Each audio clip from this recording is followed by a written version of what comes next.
ನಮ್ಮ ದೇವರು ಕರ್ತನಾದ ಯೇಸು ಕ್ರಿಸ್ತನ ನಾಮದಲ್ಲಿ ಅನುದಿನದ ಆಹಾರ ಪ್ರಿಯರಿಗೆ ಪ್ರೀತಿಯ ಶುಭಾಶಯಗಳು.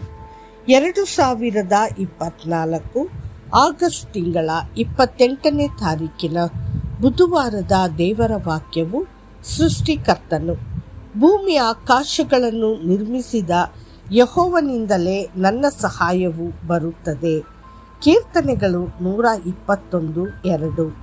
ನಮ್ಮ ಸಹಾಯ ಎಲ್ಲಿಂದ ಬರುತ್ತದೆ? ಇದು ಸ್ವರ್ಗ ಮತ್ತು ಭೂಮಿಯನ್ನು ಉಂಟು ಮಾಡಿದ ಯೆಹೋವನಿಂದ ಬಂದಿದೆ.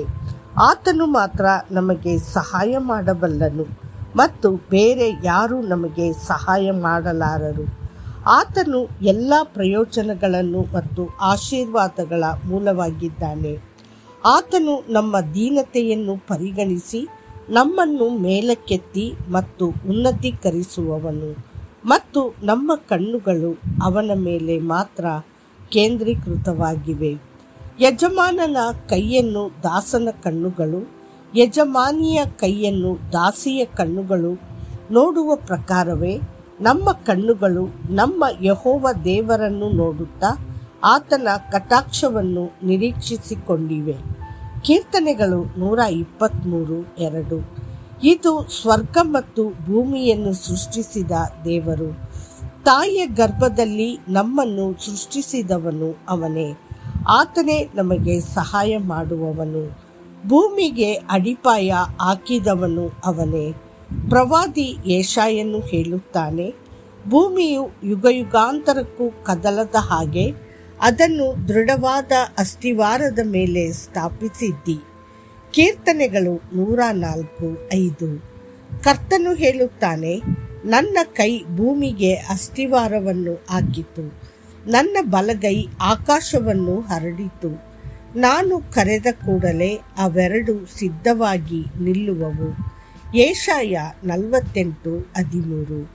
ಸತ್ಯವೇದವು ಹೇಳುತ್ತದೆ, ಆದಿಯಿಂದಲೂ ದೇವರೇ ನಿಮಗೆ ನಿವಾಸ ಸ್ಥಾನವಾಗಿದ್ದಾನಲ್ಲ.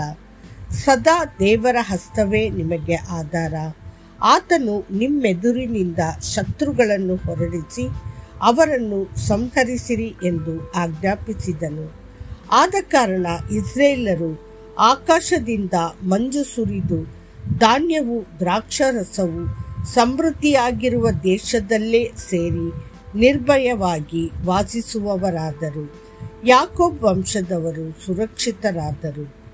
ಇಸ್ರಾಯೇಲರೇ, ನೀವು ಎಷ್ಟೋ ಧನ್ಯರು, ನಿಮ್ಮಷ್ಟು ಭಾಗ್ಯವಂತರು ಯಾರಿದ್ದಾರೆ? ನೀವು ಯೆಹೋವನ ಅನುಗ್ರಹದಿಂದ ಜಯವನ್ನು ಹೊಂದಿದವರು.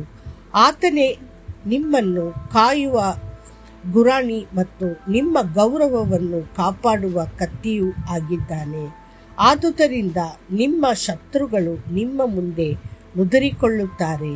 ನೀವು ಅವರಿಗಿದ್ದ ಎತ್ತರವಾದ ಸೀಮೆಯಲ್ಲಿ ಜಯಶಾಲಿಗಳಾಗಿ ಸಂಚರಿಸುತ್ತೀರಿ. ಧರ್ಮೋಪದೇಶಕಾಂಡ 33:27-29.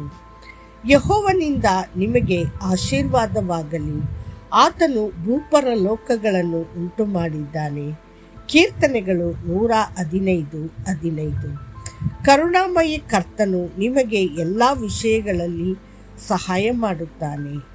ಅವನು ನಿಮಗೆ ಸಹಾಯ ಮಾಡಲು ಅನೇಕ ಸಹಾಯಕ ಹಸ್ತಗಳನ್ನು ಎತ್ತುತ್ತಾನೆ. ಆತನು ನಿಮಗೆ ಹೊಸ ಶಕ್ತಿ, ಹೊಸ ಅನುಗ್ರಹ ಮತ್ತು ಪ್ರಾರ್ಥನೆಯ ಹೊಸ ಮನೋಭಾವದಿಂದ ತುಂಬುವನು. ಪ್ರಭುಗಳ ಮೇಲೆ ಅಥವಾ ಮೂಗಿನ ಹೊಳ್ಳೆಯಲ್ಲಿ ಉಸಿರು ಇರುವ ಯಾವುದೇ ವ್ಯಕ್ತಿಯಲ್ಲಿ ನಂಬಿಕೆ ಇಡಬೇಡಿ, ಅವರಲ್ಲಿ ಸಹಾಯವಿಲ್ಲ.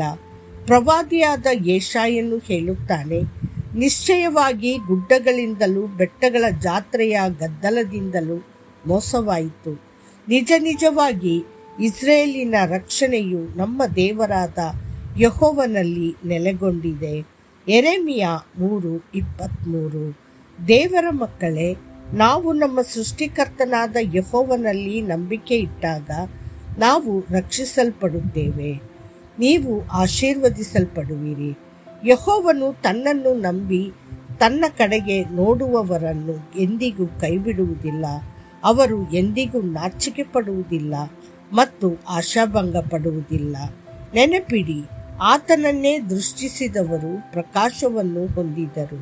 ಅವರ ಮುಖವು ಲಜ್ಜೆಯಿಂದ ಕೆಡುವುದೇ ಇಲ್ಲ. ಕೀರ್ತನೆಗಳು 34:5. ಕರ್ತನು ನಿಮ್ಮನ್ನು ಆಶೀರ್ವದಿಸಲಿ.